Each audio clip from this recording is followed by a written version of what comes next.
This video will teach you how to use the triangle inequality theorem. This theorem states that the sum of the lengths of any two sides of a triangle must be greater than the length of the third side. So there's three inequalities you need to check. The first is if you add A plus B, which are just those two sides, the red side and the blue side, it has to be greater than C.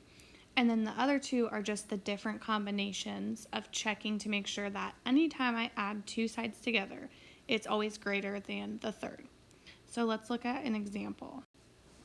So it says, do these sides form a triangle? So what we want to do is we want to check every combination.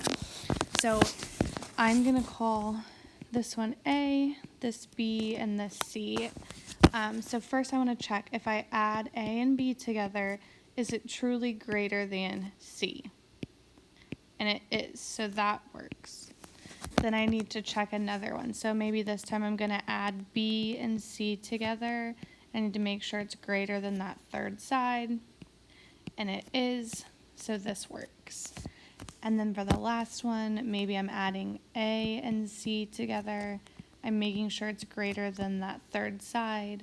It is, so this works. So the answer is yes, it's a triangle.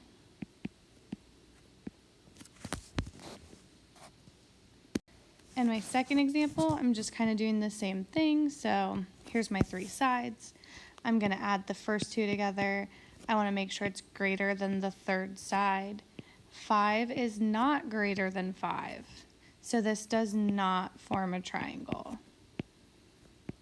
Once you get one no, you don't need to check the other ones because you know it's not forming a triangle. So as soon as you get one no, go ahead and stop.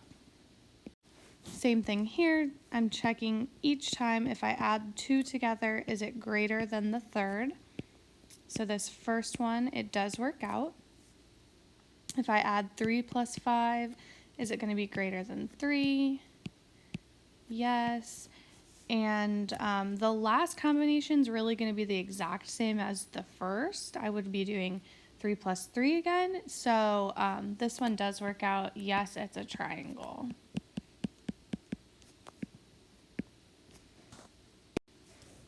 This one, do the sides form a triangle? So if I add the first two together, is it greater than the third? The answer is no. So this is not a triangle. And the last one, do the sides form a triangle? No matter which way you rearrange these sides, it's always going to look the same. So if I have 5 plus 5, that's 10. Is 10 greater than 5? Yes, this is going to be a triangle.